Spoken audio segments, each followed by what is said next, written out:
So my name is Thuy-Ann Lay, and I am the president of the Hillsborough Democratic Alliance, which is the club in our town, and we are co-hosting this program with the Hillsborough Democratic Organization.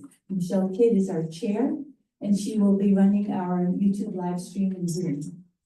Wait.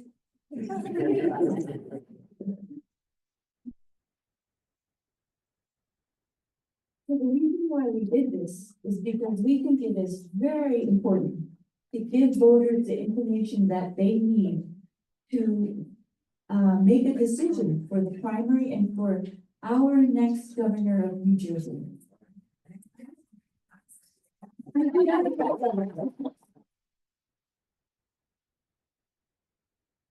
So our theme this year is for the people.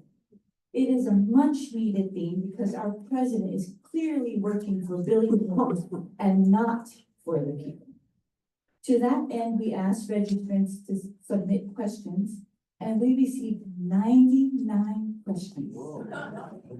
So our committee and our moderators narrowed it down, and I think you're going to have a treat tonight because we have very good moderators, and we have we'd like to thank the candidates and their campaign teams for coming to Hillsborough. Since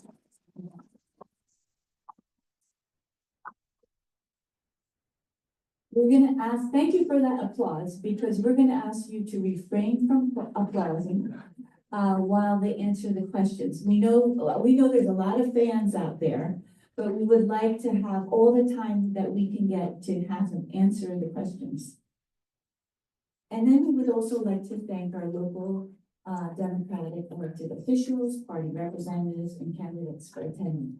We have a few that went over to the Board of Ed because of some controversy tonight, but it is very important.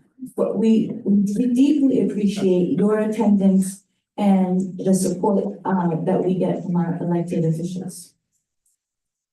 And we also we want to thank Avalon Assisted Living, because without their generous support, especially Director Maria Mondi, we wouldn't be able to host the event at this beautiful facility. And now I am turning over the program to our moderators.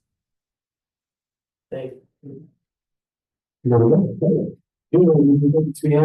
Chris Capello. I'm the former vice chairperson of the Hillsborough Democratic Organization that Thuy-Ann rolled out of retirement with the promise of payment of a dozen eggs. As a former vice chairperson of the HDO, I can tell you without a doubt, they can't afford a dozen eggs. Please donate today. For the reading of tonight's rules, I would like to introduce to you my esteemed co-moderator. He is a Hillsborough High School social studies teacher of 32 years and is one of only 5 New Jersey teachers to be inducted into the National Teachers Hall of Fame. Ladies and gentlemen, Mr. Bob Fenster.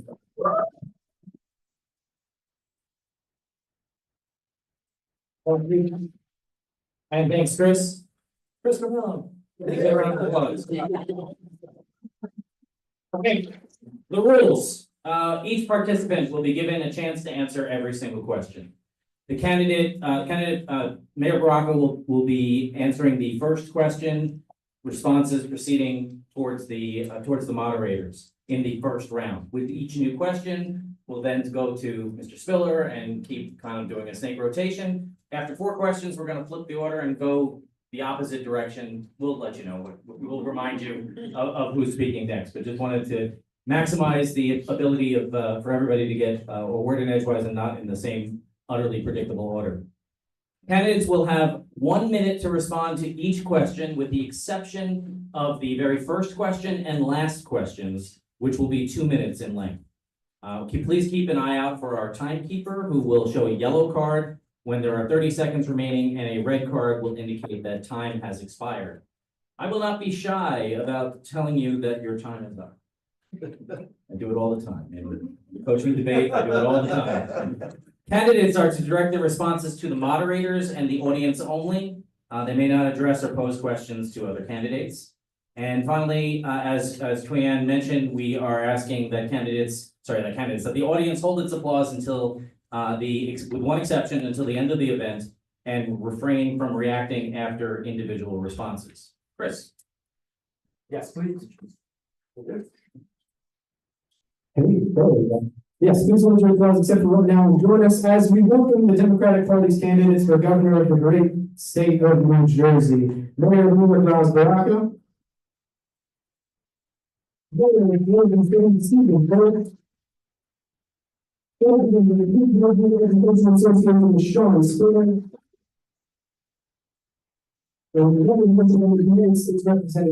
Representative Dan Benson.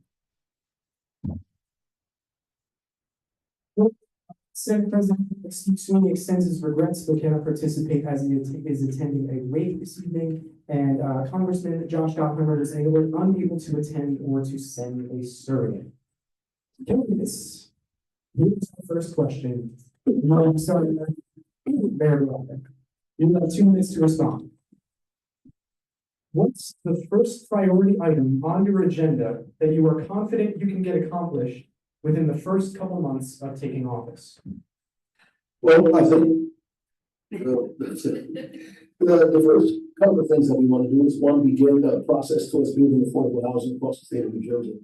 I think it's easy to get that accomplished when we put people around the table to figure out how the state can lead that process and begin to work with municipalities to try to make that happen, create a fund so we can begin to invest in affordable housing and build it across the state of New Jersey and start where transit is at immediately. Second, I think what we need to begin doing is enacting reference-based pricing so we can begin to lower healthcare costs at the state health benefits plan across the state of New Jersey, to put more money in our coffers, to use that money to begin to invest in expanding Medicaid and other kind of things that we need, for health services and social services across the state of New Jersey, earned income tax credits, child tax credits. We need to reduce healthcare costs using reference-based pricing to do that. We also should begin, which is a little bit more difficult, to repeal the Christie tax cuts, right? To the $15 billion that was given to the corporations in this state, millionaires and billionaires, since Christie was there, was not repealed by Democrats. About $15 billion. We need to repeal that, put it back in our budget. I think it's easier to do it now, given the federal tax cuts, cuts that are coming to New Jersey because of the money that's being withheld. And the tightness of our budget coming up this year gives us a veil, give us cover to be able to ask people to pay their fair share, to do for the state of New Jersey what the state of New Jersey did for them, which is give them a break. We need to now bring that money back into our coffers and begin to use it so we can begin to have a surplus, so we can begin to invest in people, in communities, in small businesses, and families. We need this now more than ever, particularly since the president that we have is completely out of his mind. And so we need somebody in the state house that has a plan to push back against that. Thank you. Well, thank you. Well, thank you. I appreciate everyone being here today. I know the most valuable thing you have is your time, so thank you for that. Listen, I talk about this all the time, that there's a lot of things that New Jersey needs to focus on. There have been longstanding issues for a long time in terms of how we make New Jersey more affordable. But let me say this first and foremost. If we're not addressing the fact that Donald Trump and his puppet master Elon Musk are trying to come after every single resident in this state, trying to divide us, trying to make us feel scared, trying to go after the most vulnerable, trying to go after our kids, trying to go after the funding for our seniors, trying to go after us in every single way, if we're not standing up and addressing that, then we're missing the big picture right now. And as governor, that's exactly what I'll do. It's what I've done as a labor leader, as a teacher, as an educator, understanding that if we're not standing up again, making sure our students feel safe, they can never learn. It's the same thing here in New Jersey. And I say that, yes, as an immigrant. So for me, it's personal, right? Coming to this country as a young boy from Jamaica, I know there's a lot of things I had to deal with, but I never had to deal with the fact that ICE agents were going to come rip my brother and I out of our classrooms and say we're never going to see our parents again. I know that right now when I visit schools and I see so many folks who are keeping their kids home, missing out on the education that they need, it's because they're scared and they're worried and they're saying that no matter what anyone's saying, Donald Trump is threatening them and it's working, right? These are the moments right now where we need to lean into our values and show who we are. And when we do all of those things, yes, then we can focus on the longstanding problems, that we've seen in this state, making New Jersey more affordable, tackling the issue of quality, affordable health care, making sure we've got quality early education and childcare, on average $19,000 a year for families, making sure we're addressing the issue of housing, both first-time home ownership, but also how do we control those rising rent costs that are going up 20, 30, 40% in so many places. Yes, these are issues, they're important ones that we've got to focus on. I've got that experience, designed those plans as a labor leader, working with the legislature to get reductions in our healthcare costs while providing more people care. I've done that as Mayor Montclair, passing the first ever rent control law. I've done that in terms of addressing these pieces that are drivers, but it does start with protecting every single one of our residents. Because right now, that's what's on the line. And right now, folks, people are scared. Every single one of us should be worried about that because it affects us all. Thank you. Mayor Foltz. First of all, thank you for having me today. Our campaign is different because it's direct, it answers questions straight, tells you what I'm going to do, and in detail. You asked a question about what we're going to do out of the gate. I'm going to tell you what I'm going to do in the first 60 days. And the reason that I can prioritize certain things in the first 60 days is because being a mayor and executive, I recognize the fact that I'm going to have political capital in those first 60 days and 90 days that I'm not going to have for the duration of the term. So you need to think about things that are tough to do, that you need to do immediately when you have the most political capital. The first one is reassessing the tax brackets. A millionaire's tax from 20 years ago is not a millionaire's tax for today. You need to be extracting on the revenue side people who have incomes of 2 million and 5 million and adding additional brackets. The second thing I would focus on is last year, Governor Murphy put in place a funding source for New Jersey Transit, but he only did it for 5 years. The problem is, of course, that you have to revisit it. But the more important thing is that if you're really going to be substantive on changing New Jersey Transit, you need to bond against that revenue in order to modernize and improve stations and terminals and bus stations. And you can't do it at 5-year revenue. You need a recurring revenue. So I would do that second right out of the gate because, again, political capital is important.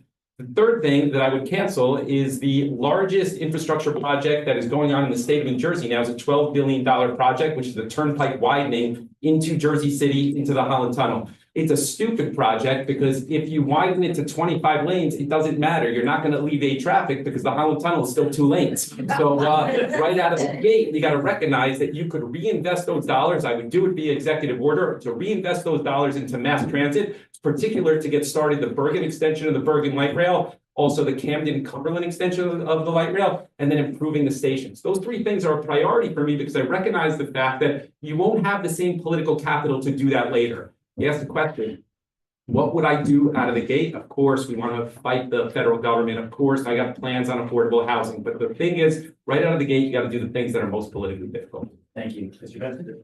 Thank you so much. And it's my pleasure representing Congresswoman Cheryl tonight. As well, I just want to thank everyone that's come out here and for all the different Democratic organizations for putting this together. That first year is so critical. And I think you've heard it multiple times. I think everyone recognizes when we talk about affordability, when rents are so high, when housing prices are so high, we have to look at housing. That's one of the first areas. And again, as a new governor, Mike Sherrill will be able to go directly into that by working with our mayors, identifying areas where we can not only bring housing to, but also looking at state-owned properties around New Jersey Transit. So you both get new housing, transit-oriented development housing, so you're not putting more cars on the road, while at the same time bringing in revenue that is sorely needed into New Jersey Transit. The reason why it's 5 years is because no one knows where the state's finances are going. We know with what's happening right now with Donald Trump that it's going to get worse before it gets better. And so we need a leader that is singularly focused on putting New Jersey right on the right track while fighting the Trump administration and making sure we're investing not only in housing, but fighting PBMs to bring down lower healthcare costs, to make sure that we are targeting key clean energy, whether it's solar and battery, to shave off the peaks of energy so that we're not paying those huge costs that we know are coming this summer from our utilities. Making sure that we're investing in energy efficiency, making sure that those that are causing the costs are paying their fair share. We want to make sure through future Governor Sherrill, with your support, that we are making those investments in childcare and other areas that are just pricing people out of not only the American dream, but our democratic values. And those are the things that we can get done in day one and all the way through that first year. Thank you very much. Thank you, Mr. Benson. For the second question, we'll start with Mr. Spiller and continue on down the line, and Mr. Brock will go forth in this round. Many voters are fearful that our civil liberties and rights are under attack by Donald Trump and his followers at the federal level. What rights and liberties do you believe are most threatened by the MAGA movement? And what will you do to protect those rights for New Jerseyans? By the way, this was easily the most popular question from our audience. Well, thank you. Listen, let me be blunt. All of them. All of our rights are under attack, right? All of us are threatened right now. Whether we're talking about the right to organize and freedom of speech and to speak out, we're seeing the challenges in that right now. Whether we're talking about funding for a free and open public education, under attack right now. When we're talking about women's rights, when we're talking about voting rights, when we're talking, I can go on and on and on. They are all under attack. They're coming for every single one of us. That's what's on the line right now. And I know the impact that it's having, right? I've got that personal experience, understanding what that is, to be able to come to this country. Yes, there's that privilege, but no one's ever holding over me the naturalization process saying, you speak out once, you say the wrong thing that I don't like, and I'm gonna pull it and send you back to Jamaica, right? That is something that's real right now. So I say it's gonna take all of us mobilizing and organizing. Yes, that's why I've been down in DC protesting Linda McMahon's confirmation, or I've been at the Hands Off rally in Trenton, standing with folks to say we're gonna exercise our rights to speak up, to show that we will never bend our knee. Because I can tell you, if we allow them to do this bit by bit by bit, it will be all of us at some point. Thank you. I apologize for not reminding you that everybody that it's 1 minute for the next many questions. Can you repeat the question one more time? Absolutely. Many voters are fearful that our civil liberties and rights are under attack from Donald Trump and his followers. What rights and liberties do you believe are most threatened by the MAGA movement? And what will you do to protect those rights for New Jersey? I think there are a lot of communities that are threatened. If I was to highlight the two communities that I feel like he uses the most as a punching bag, and they're vulnerable communities, it's the trans community and the immigrant community. And I think there are things that you could do in New Jersey to protect them both, and we should be more bold about that. I stand alone in the fact that I've said that I would reappoint Matt Blackman. He's been at the forefront of the conversation of attorney generals around the country pushing back on Trump, and continuity is very important in this point in time from a litigation standpoint. Secondly, I always talk about the fact we need to lean in more to our state legislature. You could argue at Republicans in Washington all day. You have Democrats in Trenton, immigrant trust acts, women's reproductive rights, gender identity. The first line of defense is a vocal governor that is going to push the legislature to enact things that are important. And then third, we've increased the surplus from $500 million to $6 billion under Governor Murphy. It is a good thing. In this moment in time, we need to be drawing that down in order to offset some of those cuts for those vulnerable communities, because some of them are between life and death. So those are the three steps I would take and who I would view as the most vulnerable in a vulnerable state. Thank you, Jersey. So I'm going to agree with two things that were said. One, all rights are under attack. And two, if you don't stand up for those that are most vulnerable, and that's what they want us to be silent. And that is where, Mikey Sherrill has given her oath to the Constitution, stood up and swore her an oath to the Constitution probably more than anybody up here. Whether it is serving in the military, serving in the U.S. Attorney General's office, serving in Congress. And each of those times, she recognizes that Donald Trump cares nothing about the Constitution. And the only way we're going to fight that, she promised to appoint not only a strong AG to stand up for rights, but she herself believes that every aspect of government, working with civil society, has to stand up in every different area, whether it's the right for free speech, for those that are immigrants, those that are here legally, as well as those that are undocumented. We have to stand up for everyone, because when someone can be taken from their home or from the streets in the middle of the day or in the middle of the night, that is when we get to a place that's so scary, and that's where standing up, we can make a difference. Thank you. Mayor Brock. We're already at a scary place. I mean, it's a very serious situation we're under. That's why I applaud what Cory Booker, Senator Booker did as he spoke for 25 hours to defeat the record of this strong feminist racist.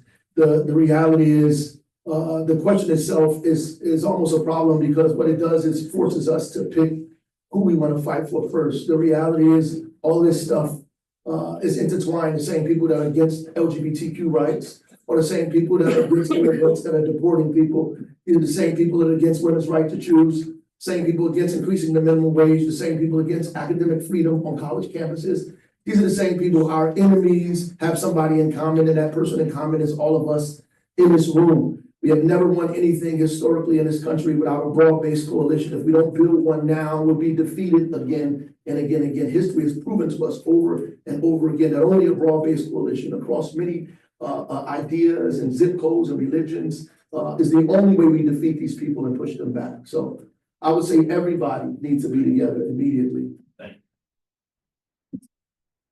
For this question, we will start with Mayor Phillip. A 2012 study right here at Princeton University found that due to 4 decades of government capture, through campaign contributions, dark money spending, lobbying, and gerrymandering, and I quote the study, the preferences of the average American appear to only have a minuscule, near zero, statistically non-significant impact on public policy. Multiple cities and states have had success in combating this crisis in democracy with public campaign financing, ranked choice voting, and independent redistricting. As governor, would you support these reforms? And if not, what alternatives would your administration implement to ensure our governmental systems work for voters and not big political spenders? Thank you for that question. A couple things. We have a detailed government reform platform as part of our agenda on our website. It is detailed. It speaks to a lot of this stuff, both on what I did in Jersey City and what I intend to do as governor. The first pay-to-play law that the state modeled after was actually in Jersey City, and we pushed via referendum. 2 years ago, the state rolled back campaign finance. I would re-implement what was there prior, and I would push aggressively. Number two, the Oprah rollbacks. I've been at the forefront of that conversation. We need to reinstate Oprah as it was before and be aggressive about it, and the governor needs to be assertive. Three, I stand alone as the last 3-4 years being an unparalleled advocate for ranked choice voting. I stand with the group at every single intersection. Jersey City has enacted a trigger ordinance that we will be the first in the state to start with ranked choice voting. I say clearly every day as governor, I will advocate for ranked choice voting because I believe it's the next natural step in the progression of democracy here in New Jersey. It's really important to continue to get people more and more involved. So often in society, people tell you the fix is in, don't bother, and that's how they win. Mikey Sherrill, when she first ran for office, they were told, oh, there's no way you're gonna win that district. She got a 20-year incumbent to retire, and then she defeated a darling of the arch conservative movement here in New Jersey to win that seat back. And she did it because she built a coalition of people that were told there's no way you're ever gonna win, got them excited, and got them interested in running for local office, got them interested in being participating. So as governor, she supports expanding transparency to clean up dark money, fighting against Citizens United, supporting public financing like in the governor's races, and looking at what can we do in other races as well. Making sure that there is access to information on candidates running, making sure that there is greater transparency in how campaigns are run. We want to make sure that everyone has a voice, that voice can be heard, and that's why it's so important that we do and we make sure that we protect the most important piece of that, and that's the right to vote. Well, I think it's important for us to see what everybody else is doing, first of all. Like, there's no candidate up here that does not support the things that are being said, not one. So to make yourself like you're the only one to support this stuff is just not true. Secondly, you should really look at what people are doing now. My candidacy is not funded by big time developers, corporate entities, big corporations, all of these huge law firms. Not my campaign. My campaign is being funded by thousands, hundreds, even thousands of working class families. You give $200, $250, $1,000, give money they don't have because they believe in our candidacy. We believe in democracy and spreading. That's why in Newark, 16 and 17-year-olds are voting in school board elections, and they'll be doing that this month, as a matter of fact. And so we support anything and everything that expands democracy, that takes big money out of campaigns, that makes it easier for people to vote, to not throw people off the voting rolls, to get rid of these county lines and these bosses. We support all of that, and we're very vocal about it at the same time. But look at our campaign coffers, and you'll see who's financing our campaigns versus everybody else's. Thank you, Mr. Mayor.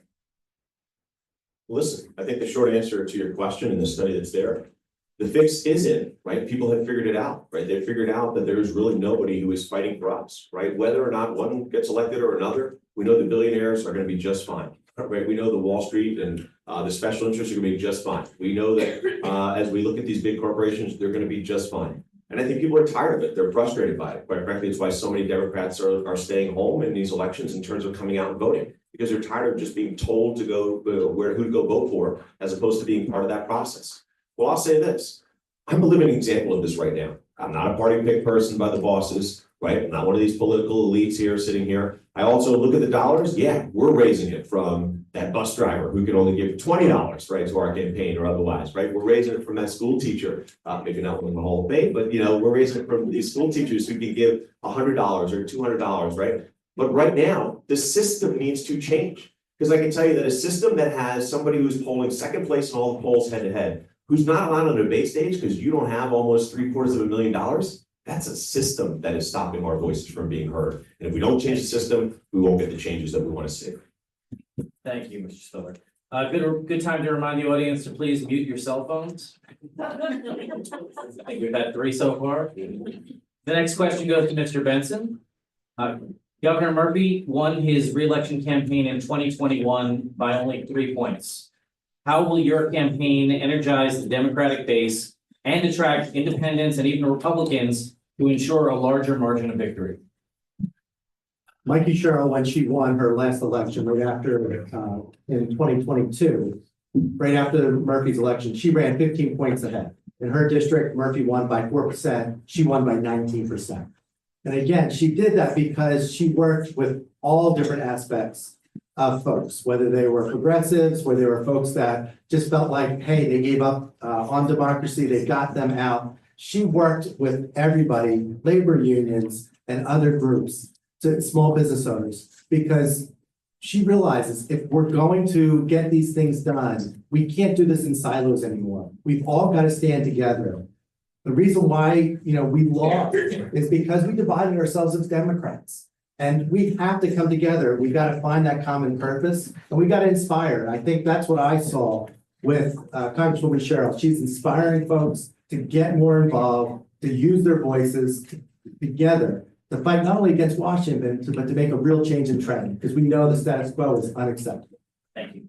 Well, I think that premise is incorrect. First of all, 500,000 less people voted, Democrats voted for Kamala than they did for Joe Biden. Over 1 million Democrats stayed home for Phil Murphy's last race. We don't have to chase Republicans around the state of New Jersey or Liz Cheney around the country. We need to go back and get the Democrats who stayed home. When we went to vote, we left 3 people in our house. The question is why? They're not inspired to vote. They're voting for harm reduction. People who do them less harm, and individuals who say they're going to do things and won't do it. The Democratic Party problem is not the Republicans, it's the Democratic Party. Our inability to message to people, to know who our base is, to talk to our base and bring those folks out to vote. We are a blue state that's supposed to support working families, but working families are the ones that are struggling the most in the state of New Jersey. Our healthcare costs are too high, our insurance costs are too high, our mortgage and housing costs are too high. We're giving money to millionaires in this state while making it difficult for working families in this state. We can't pay our rent, we can't pay our mortgage. This is difficult for working families in the state of New Jersey. We have to govern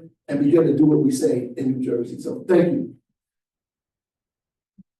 Yeah, look, there's a credibility issue, right? There's a credibility issue around who's actually going to do something for the folks in the state where life is so hard for, right? Because you're hearing it here, everyone's saying this, and quite frankly, you probably heard of folks who've been elected time after time after time again, saying they're going to stand up for a lot of these values, but it doesn't happen, or we just nibble around the edges. There's a credibility issue. And I'm telling you right now, as somebody who is a teacher, somebody who is a labor leader, represented hardworking folks in the state who've been struggling to get by, can't afford those 20% healthcare increases. As seniors and retirees can't afford the ever increasing cost, the 35,000 of them that I represent. These are folks that each and every day know that it matters that you've got somebody with a record who's been fighting for us for my whole career, as opposed to somebody who's just saying these things. And at the end of the day, that credibility is undermined because if you've got to take money from the big developers, how are you going to do something about housing that's out of control and the costs? If you've got to take money from Wall Street, how are you going to do something about them taking all the money out of our pockets? If you've got to take money from Elon Musk and all the other billionaires,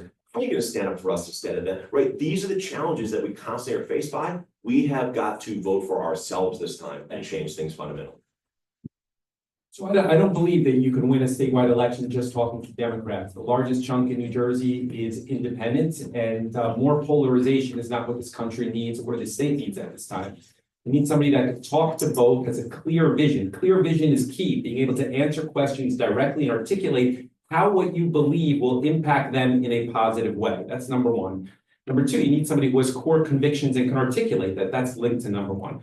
Number two, or 2A, I would tell you, is related to, young people. You need to encourage young people to come out. We've all gone through this endorsement process up here on the stage, and it's an intertwined web of New Jersey of who knows who. The most important endorsement to me is one that we all competed for, which is the College Democrats of New Jersey, because those young people, when they endorse me, have no biases. They have no relationships. We all articulated our vision, and they voted on who they believed was best for them. Those are the people that you need involved if we are going to be successful come November. Thank you, Mayor. All right, so we're gonna change direction on this round. We're gonna start with Mayor Baraka and then come around to Mr. Benson. That's the same direction. No. So you get the question and then he Then I'll gets be the second second. and then Yeah. Mr. Spiller will be fourth in this, right? That's what I'm used to being first. All right. How do you plan to reduce New Jersey's emissions in line with the goals set in the Energy Master Plan, while ensuring continued investment in clean energy despite federal and fossil fuel industry efforts to gut the key climate protection policies like the Inflation Reduction Act? Well, I think we should stay true to Murphy's 2035 clean energy goal. I think we should stay true to that. We should begin to continue, as we have done in Newark, to change trucks out and begin to electrify our vehicles, our fleets across the state of New Jersey, and incentivize cities to go ahead and do that. I think we need to lean on solar and battery as opposed to this kind of natural gas transitional energy piece that they keep pushing upon us. That we need to expand that throughout the state of New Jersey, and we can't give up on wind. We have to continue to push and build around wind and use money we have in the state's coffers to invest in those things. I also believe we should invest in the Port of Newark. We should continue to invest and expand the Port of Newark to make it modern, to make it clean, to begin to do two things: to bring in, to do our supply chain, and at the same time, clean up one of the dirtiest forms of transportation infrastructure that affects the city of Newark and everybody in the northern part of New Jersey. That we begin to invest in money into that place as well. Sadly, in the last two times we've seen emissions drop significantly. Right after the Great Recession and right after the pandemic started. And what are we seeing right now? We're veering into a recession. So what do we have to do in New Jersey? We have to double down on solar. We have to continue to upgrade our facilities for when we get to be able to do wind again, so that we're ready to go right out there and support once again and making sure we can onshore that electricity. Because we need local generated electricity in order for us to lower costs. We need to make sure we're using battery power to shift the cost so that when we have peaks, we can lower that cost for everybody. Those targeted investments work. And then lastly, we have to use the money we have now to the Regional Greenhouse Gas Initiative that brings in dollars all the time, making sure that the bills, what we pay, taxes that we pay currently on our electric bills, goes into projects that lower energy costs. And that means making sure we go after energy efficiency as well. That's how you bring down costs for everyone, and you socialize bringing down those costs and get the job done. Thank you. They say in every setting that climate change is amongst the most important issues to me personally. I have a 6-year-old, a 4-year-old, and a 1-year-old. That's why I'm very happy to be in this room tonight. To tell you that I think a lot about what the world will be like for them long term. I do agree we need to be thinking about procurement processes around wind for the next administration on the federal side. Solar we can control. Our entire climate change plan for the next governor needs to focus on thoughtful ways that we could move the climate change conversation forward with a president that doesn't believe in climate change. That's around land preservation, open space, more green acres, mitigation of flooding from moratoriums on warehouses. Those are the things that we would focus on. In addition, laying the groundwork and the foundation around energy when we need the federal government and the administration changes. I outlined this in a policy on my website in detail because I think you need to be practical about what we can achieve over the next 4 years, keeping climate change as a priority for everybody. Listen, I'm supportive of meeting the 2035 goal because of the fact that there's a cost to us not doing enough right now. I've seen it personally, right? I've seen it as that mayor where that 100-year storm is happening every other year. Seen it when we've got to send the fire department out to pump out our basements, to pump out our small businesses, and then folks can't afford the insurance then to protect their assets. There is a cost to not doing enough right now. We've got to understand that. So yes, we've got to get these big polluters, big oil to help pay for this, right? Support the Climate Superfund Act for sure to bring in these dollars. But we've got to make sure we understand that as folks are seeing electric bills and energy costs go up 20%, getting another hit on top of it, it's because we haven't diversified our energy on our grid. We've been reliant on big oil and they take advantage of us every single time. And every time we push up on some crisis point, they say, well, we don't even have time to change over because it's just too hard or too expensive. As governor, I would invest in the green economy. As we move towards electrification, continue that path. I would make sure we're putting dollars behind programs that bring alternative energies online. Yes, more solar and battery technology, because we know the thumb that President Trump is putting on wind. But we've got to make sure we continue to invest in these, not just because it's good for that environment, and yes, for my 7-year-old and 4-year-old, but also because it's good for our bottom line right now. This question goes to Mr. Benson. In New Jersey, 61% of teenagers with depression received no care in the last year. What steps would you take, or would Congresswoman Cheryl take, to improve and expand access to mental health services for them and any other underserved at-risk populations? Congresswoman Cheryl, as a mother of 4, understands this issue personally. And we understand, we've seen since COVID how that mental health crisis has really changed.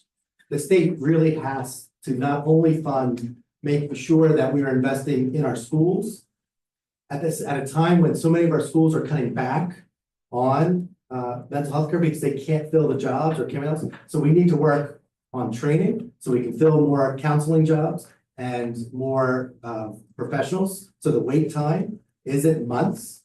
We need to make sure we are doubling down on telehealth so that folks can access where and when they need it. So they don't have to choose when their crises are occurring. And we have to make sure that we are talking to children and our youth, particularly our teens, about mental health constantly, because the stigma is still there. It is such a burden. If we reach out, and again, I think that's where Congresswoman Cheryl, not only fighting in Washington, but can bring that experience to Trenton to make sure not only are we making those key investments, but we are talking to the youth that we need to save their lives.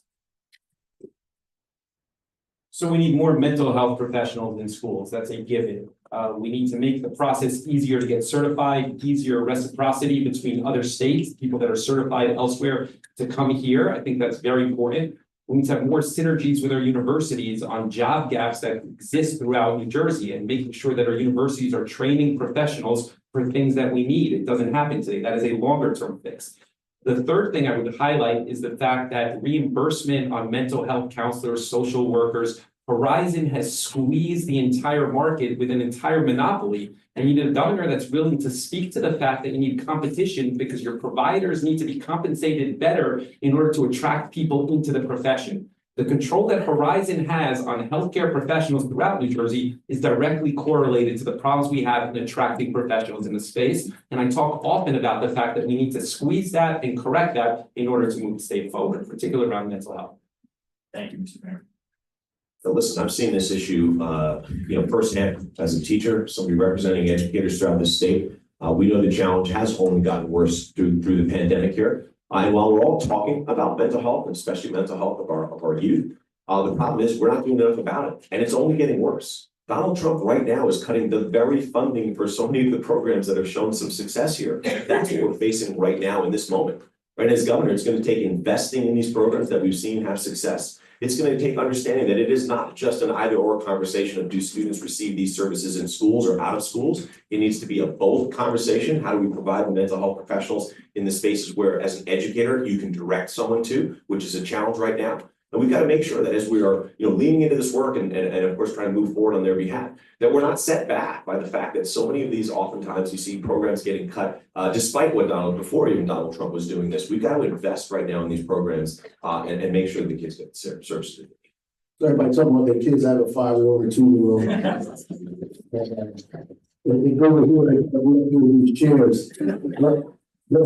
But ultimately, we have outreach centers that provide psychiatric treatment and social services on the street where people are, for homeless individuals, for young people as well. We have an Office of Violence Prevention that we started, that the state also picked up, and by the way, the federal government as well. Office of Violence Prevention that puts social workers in precincts, social workers in a youth house, with social workers in a re-engagement center to engage young people who are not a part of all these things that folks are talking about. Disengaged youth. We need what we call schools, community schools, to expand schools in the day and the evening, to really use nonprofit organizations and community-based organizations to put in schools, to partner with teachers and counselors so they can provide services for young people while they're in school and at school. These are things that we're investing in today. And when I go to the State House, we'll be investing in it statewide. And my 5-year-old and 2-year-old will be here with them.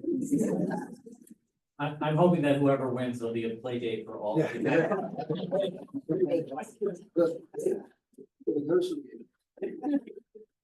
For this question, we will start with Mayor Philip.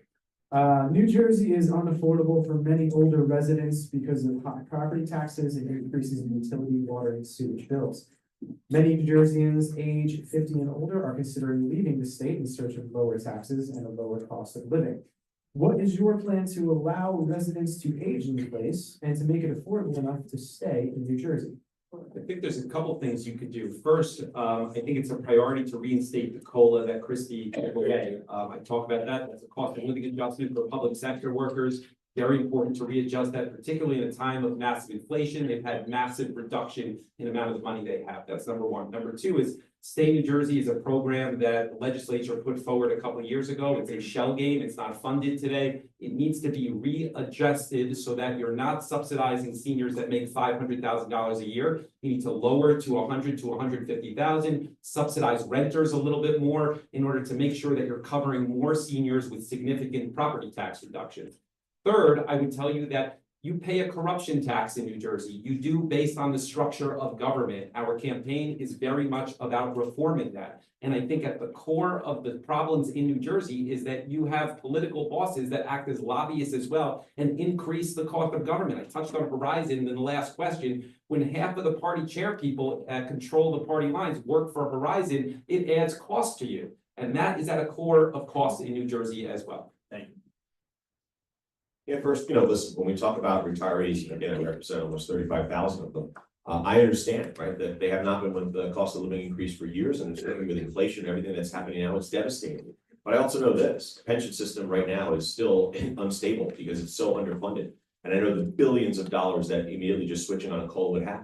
As governor, I will add an additional pension payment, a 13th payment, so folks get those dollars in their pockets so they can spend and support themselves. But we don't, again, go back to the crisis where you've got a pension system that's constantly underfunded and about to go out of money, right? I know this also, that when I talk about how do we bring down energy costs by diversifying, that helps our seniors who are paying those bills each and every day.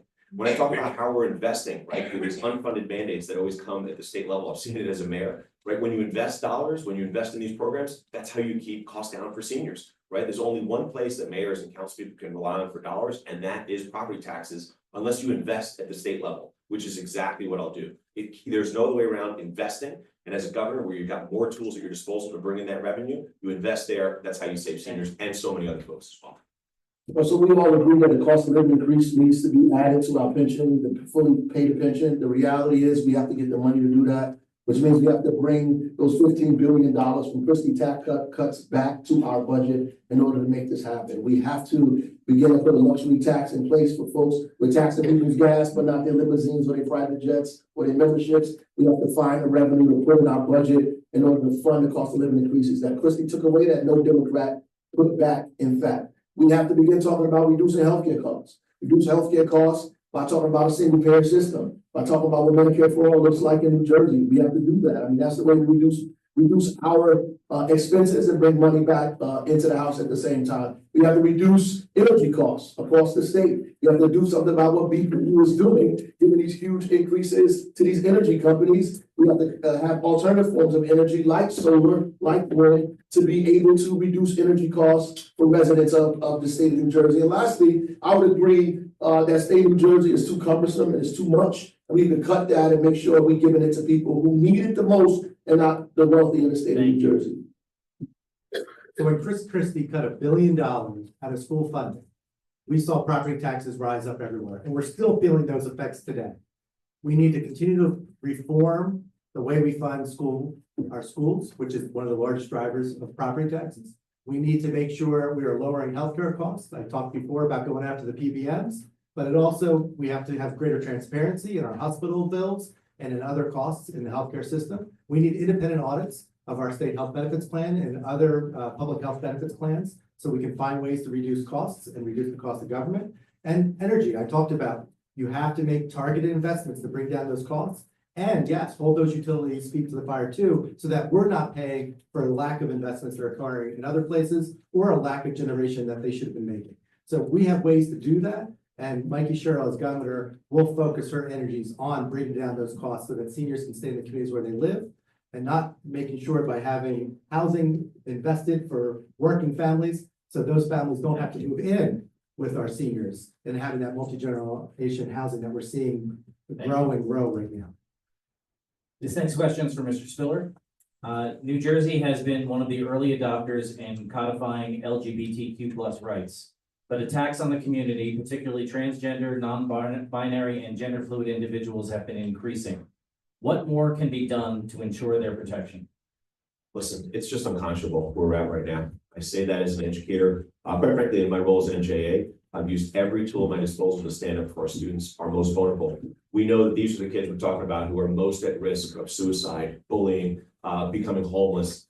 It's not who we are, right? And I've stood up right now with fellow educators to say, hey, we're going to partner with our state attorney general to provide opportunities for folks to report when districts are not protecting and standing up for every single student. We've seen success there. Been part of groups in terms of working in partnership, right, to make sure with Garden State Equality and others that our transgender guidelines are codified into law and strengthened. So again, students aren't worried about what this is going to mean for them. As governor, yes, I'd use our attorney general, I'd use the laws at our disposal to make sure we're having these things happen faster. But it's also, again, using the bully pulpit to stand up and say, hey, folks, this is just wrong, right? When we're going after the most vulnerable, it is wrong. It is not who we are. So yes, using the law, using those protections, codifying the pieces that I have been a leader working to do right now, it is important. But we've got to use all tools at our disposal in terms of appointments, the boards of eds, et cetera, at the state level to make sure people are protected and our students especially. Thank you, Mayor Baraka.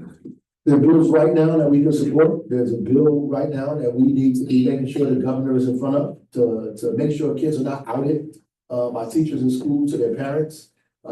Usually when kids are outed like that, they become homeless. 40% of youth homelessness are LGBTQ youth. We need to make sure we support that bill. We need to support the bill around gender affirming care. We need to support these immediately. This is something the governor can do today, right? To codify this stuff into law.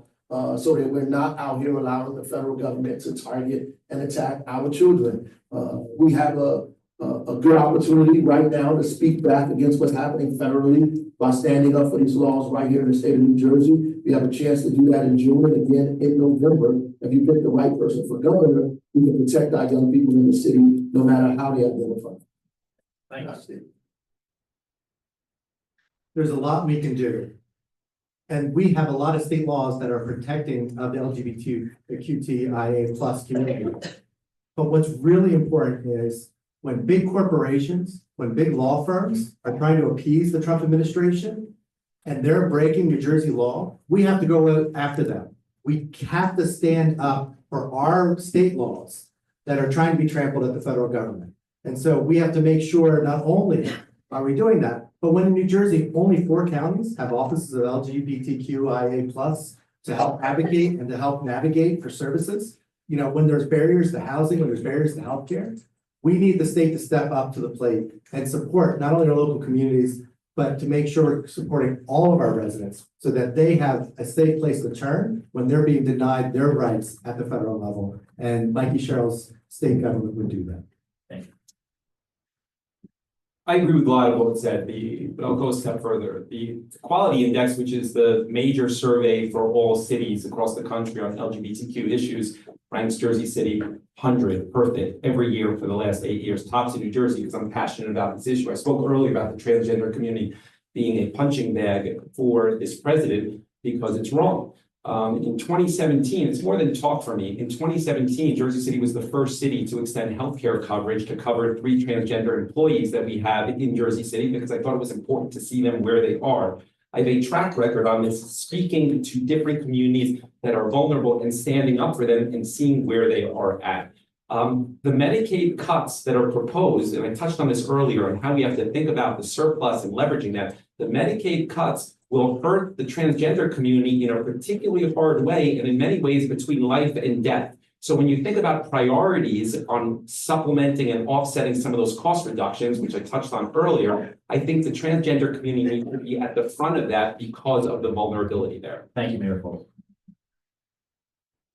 All right, you want to reverse or We're going to go back to the very beginning, and of course, Mayor Baraka is going to be first. This is our last question, so that you have 2 minutes to respond to these. Wow. I love you guys. So for this one, we're gonna do a deep meditation all together. The candidates are gonna close their eyes and imagine it's December 2029, Wait a minute. the end of your first and hopefully not last term in office. What has your administration accomplished for the people of New Jersey? One, we have built affordable housing. We reduced healthcare costs in the state of New Jersey. We brought the Christie tax cuts back and fully funded our budget the way it needed to be funded. We fully funded New Jersey Transit and expanded it across the state of New Jersey. We've begun to expand it across the state of New Jersey to put more money, more revenue back in New Jersey Transit. We've invested in workforce, invested in small businesses, Black, brown, and women businesses. So the disparity study that says that less than 1% of the state's procurement go to Black, brown, and women businesses, that no longer exist. That those businesses expand, and we have an economy that's inclusive and not exclusive.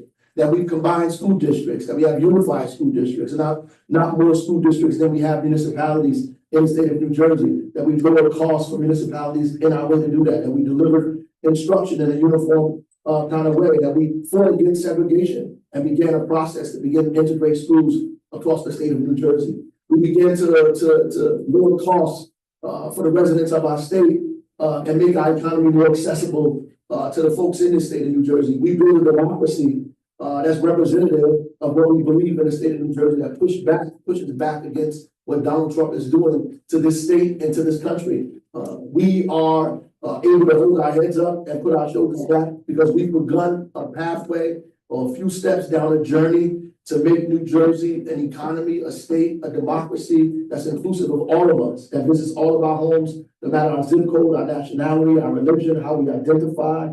And we become an example for the rest of the people around the country. The best way, in my mind, to fight Donald Trump is to prove him wrong, to prove that democracy works, that our economy can grow with diversity, equity, and inclusion, that all people can be a part of this economy and it can grow. That we can take care of the least of us. We can take care of the folks that are most vulnerable in the rising tide will lift all boats. And we can get back to the things my grandmother, who's 99 years old, who was a gardener, who came to this city, came to Newark, looking for opportunity for her and her children. We can get back to those times where our ingenuity, our creativity, and our muscle and our strength and intelligence can get us access to the American dream. So that would be my legacy and what we'll be voting for in this year and 4 years from now, same time.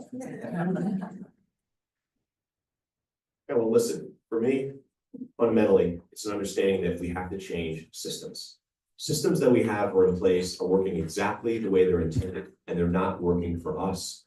And I know that no matter how long you have, whether it's 4 years, 8 years, if you're not changing systems, the system resets. It goes back to what it's always intended to do, which is make sure it centers those who are in power, those who have political influence, those who have big dollars. And quite frankly, I think all of us would recognize or probably feel that we keep taking one step forward and two steps back when we talk about the rich and the powerful controlling more and more and more, and us having to fight over less and less and less. So yes, as governor, I know I have my priorities, right? It's about making New Jersey more affordable. It's about addressing the cost of housing, making sure that someone like me took 2 years to be able to afford my first home, a multifamily home, isn't boxed out by LLCs and venture capitalists, and create a period where we, the people, have a chance to buy homes first. It's understanding that passing that first ever rent control law in Montclair, especially for our seniors, made a huge difference for those costs that kept going up and up. And I know as governor, I'd invest as partners to not leave it up to developers to build massive projects that are all luxury high-end housing and don't take care of our needs.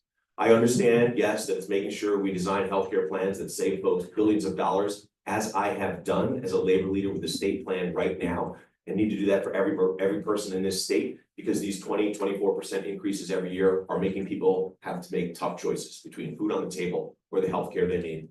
It's about making sure that, as all of us with our young kids understand, it's $19,000 a year on average to make sure you've got quality early education, childcare. And I know we've got to change the system where you're paid and compensated for services, not for attendance. These things all matter. But I'll tell you folks, if we're not changing the systems, all of that gets reset. Power grabs power back. Money goes after our money again. And they're winning. They're taking more and more from us and leave us to fight over how do we use our surplus to get a couple bucks to fill something? How do we create something else that's going to give us dollars to plug a hole? If we don't fundamentally change it, we're going to be chasing it. And this is the moment where we would have to make that change. This is our chance. Thank you. First, I just want to say thank you for having us today. And I want to say thank you to all of you. The last, I'll use 20 of my seconds here, valuable time, but just to say, you guys have done a lot for New Jersey over the last 5-7 years. You've changed a county that was red to blue. You got Tom Malinowski elected, and you're going to be front and center next year in the midterm election fighting as well. I just want to say thank you for that. I'm not going to rattle off a litany of things that I intend to change, because you go to my website, our campaign is really about 3 things. It's about political reform and changing the system in New Jersey, which impacts everybody here. Substantive policy. You could go to my website. It is more detailed than anybody on things that I will do and accomplish. And I do believe that I could get all of those done. And the third is I will be vocal standing up for New Jersey against Donald Trump. And I tell you that we will all say that, but I have a track record of fights and scars like few other in New Jersey. You could judge somebody by their friends, and you could judge them by their enemies. And if Bob Menendez was here, he would tell you, or George Norcross was here, he would tell you, or Chris Christie here, he would tell you that me, I'm amongst public enemy number 1. And I tell you that. Chris Christie teachers, I don't know. When Bridgegate happened, it focused on Fort Lee and Jersey City. So I tell you that, I mean, we shared a lawyer, ultimately. Those were the 2 places. So look, from my standpoint, the changes in Jersey City, which is one of the best Renaissance stories in the country, didn't happen by accident. When people say that proximity to New York, I say that Jersey City is proximity to New York for 250 years. The last 10 years have been unprecedented in change and growth because we are willing to push and fight for what I believe in. And I would be the same type of governor. I would push for the things that I've outlined here today in detail. When you asked me a question here earlier, I said, here are the 3 things that I will do if I am elected specifically on that topic. I could have sat here and told you platitudes and all that stuff, but that's not what the campaign is about for me. It's one shot at this. There's no fallback position for me. There's no alternative job that I'm holding on to. It's running for governor to change the state of New Jersey. Thank you. I want to add my thank you, not only just to the organizers, but to everyone watching at home, everyone that is here. Mikey Sherrill got into politics because she wanted to fight Donald Trump. It's in her DNA. She understands how important it is for us to stand up for those that are most vulnerable. That is why she's running for governor. She wants to take the fight that she did in DC now to the state house and become the gold standard for Democratic governors across the country on how not only to resist, but to thrive in a time when we are fighting against a Trump administration and the MAGA values. We can do that by investing in workforce housing that helps bring down the costs. And we invest in childcare so that we're not paying childcare at the same price as our mortgage payments in so many cases. Making sure that we bring down energy costs by having targeted investment in clean and energy efficiency.